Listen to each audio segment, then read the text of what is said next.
Hey guys, Dylan here. We're going to be doing this science experiment I have in my book.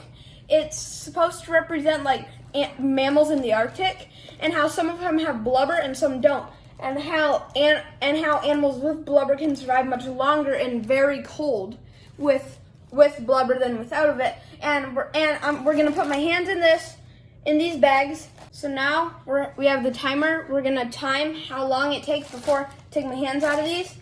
And we're gonna get started. Ready, set, go. Ooh, it's cold, it's really cold. Okay, and then we're gonna see which hand.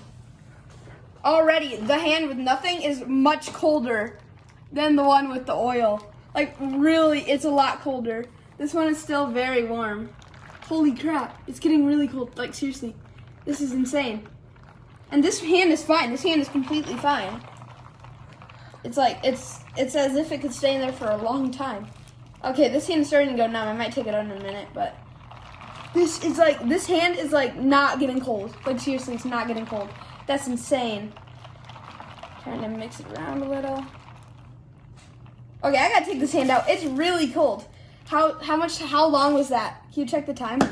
The time was 41.58. And this hand can still keep going. This hand is perfectly fine. That was such a cool experiment. Thank you guys for watching.